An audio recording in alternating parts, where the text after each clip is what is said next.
Hello guys, welcome to virtual learning channel. आज हमारा accounting का दूसरा वीडियो होने वाला है जो है बेसिक अकाउंटिंग टर्म। इसमें हम लोग सारे टर्म्स को जानेंगे, अकाउंट में जो जो टर्म होते हैं। तो आप अगर मेरे पहले वीडियो नहीं देखे होंगे जो है इंट्रोडक्शन टू अकाउंट, तो प्लीज़ उसे देखिए फिर इसे देखिएगा। तो इसमें पहले मैं बता देता हूँ, अकाउंट डबल एंट्री सिस्टम होता है। तो डबल एंट्री सिस्टम क्या होता है, आप यही सोच रहे होंगे डबल एंट्री सिस्टम क्या होता होगा। ये तो एक बुक का नाम है। कोई भी ट्रांजैक्शन में जैसे दो इफेक्ट होगा, मिनिमम दो इफेक्ट होगा, एक डेबिट एक क्रेडिट। जैसे कि for every debit there are equal credit. अगर हम लोग का 4 डेबिट में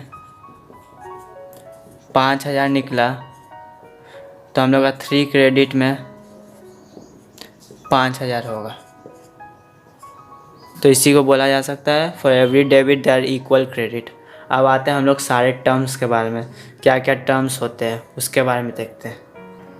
अब आता है हमारा पहले एसेट्स। एसेट्स हमारा क्या होता है? एसेट वो होता है जिस पे हमारा लीगल हक हो, जो मेरा अपना हो, जैसे कि फर्नीचर या एसी, ये सब हमारा जिसमें लीगल हक हो, इसको बोलते हैं एसेट। अब आता है हमारा लायबिलिटी। लायबिलिटी क्या होता है? लायबिलिटी जो मेरा उधार है, जहाँ मेरा उधार होगा उसको बोलते हैं लायबिलिटी। तीसरा आता है एक्सपेंस। एक्सपेंस क्या होता है? जैसे कि अगर हम बिजनेस चालू किए तो गुड्स अगर ख़रीदें, मतलब कोई भी चीज़ ख़रीदें, जैसे कि हम लोग बिजनेस चालू करते हैं लेस का, तो पोटैटो ख़रीदें तो उसे हम लोग गुड्स बोलेंगे, तो उसी को बोलते हैं एक्सपेंस। वो मेरा एसेट नहीं हुआ, वो मेरा गुड्स हुआ। अब आते हैं इनकम। इनकम क्या होता है? इनकम जहाँ से हमको पैसा मिलता है उसे इनकम बोलते हैं। जैसे अगर हम कुछ सेल किए तो उसे इनकम बोला जा सकता है। अब आता है हमारा डेटर। डेटर क्या होता है? डेटर वो होता है जिससे हम लोग पैसा पाएंगे, उसे डेटर बोला जा सकता है। और क्रेडिटर जहाँ मेरा उधार हो उसे क्रेडिट बोला जा सकता है। परचेस अगर हम गुड खरीदे, जो भी माल खरीदे अगर, उससे हम परचेस कहा जा सकता है। जैसे एसिड खरीदेंगे तो उसे परचेस नहीं बोल सकते, उसको उसका नाम से बोल सकते हैं। जैसे कि अगर हम फर्नीचर खरीदे तो फर्नीचर का नाम से बोलेंगे, उसे परचेस में नहीं ऐड किया जा सकता है। अब आता है सेल। अगर हम माल बेचे तो उसे सेल बोला जा सकता है। और फिर आता है डिस्काउंट। डिस्काउंट क्या होता है? डिस्काउंट दो टाइप का होता है, एक होता है ट्रेड डिस्काउंट और एक होता है कैश डिस्काउंट। ट्रेड डिस्काउंट वो होता है जो हम लोग बल्क में माल खरीदते हैं, मतलब ज़्यादा क्वांटिटी में अगर माल खरीदेंगे उसमें मिलता है हम लोग को ट्रेड डिस्काउंट। और कैश डिस्काउंट जो हम लोग टाइमली पेमेंट करेंगे उसमें हम लोग को कैश डिस्काउंट मिलेगा। अब आते हैं हम लोग रीबेट। रीबेट क्या होता है? रीबेट भी एक टाइप का डिस्काउंट होता है।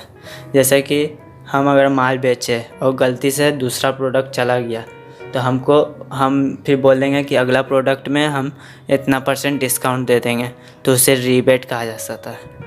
लेकिन हम इसे डिस्काउंट तो नहीं दे रहे थे, ये तो गलती से चला गया था, इसीलिए हमको रीबेट देना पड़ा, नहीं तो ये डिस्काउंट नहीं बोला जा सकता इसको।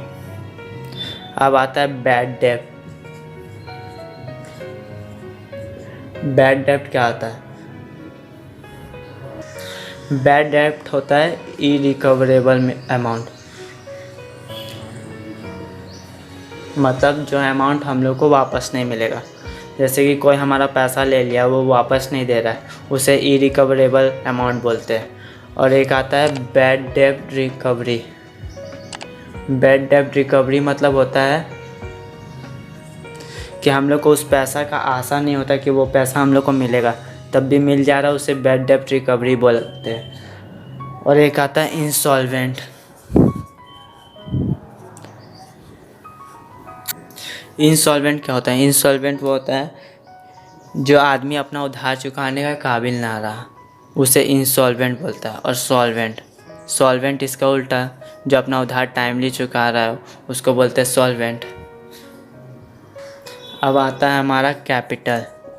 कैपिटल क्या होता है? कैपिटल वो होता है अगर मालिक मतलब ओनर अगर कोई भी सामान या पैसा लगा रहा है कंपनी में तो उसको कैपिटल, जैसे कि अगर अपना घर से वो कुर्सी भी लगाएगा तो उसे कैपिटल बोलता है। अब आता है ड्राइंग्स। ड्राइंग्स क्या होता है? ड्राइंग्स वो होता है जो अगर ओनर अपना कंपनी से बिजनेस से कुछ भी लेके जाएगा तो उसके ड्राइंग्स बोला जा सकता है। और एक मेन चीज़, बिजनेस और उसका मालिक अलग पर्सन होते हैं। ये एक अलग पर्सन होगा और ये एक अलग पर्सन होगा। अगर ओनर इस पे कैपिटल लगाता है तो बिजनेस के लिए वो उधार होता है, और अगर ओनर अगर कंपनी से कुछ लेके जाता है तो इसके लिए डेबिट होगा। डेबिट मतलब कि ये अपना उधार चुका रहा है। एक होता है डिप्रिसिएशन। डिप्रिसिएशन मतलब क्या होता है? हम लोग का एसेट में मतलब कि हम लोग का कोई भी सामान का वैल्यू घट जाना, उसको बोलते हैं डिप्रिसिएशन। और एक होता है सन्ड्री।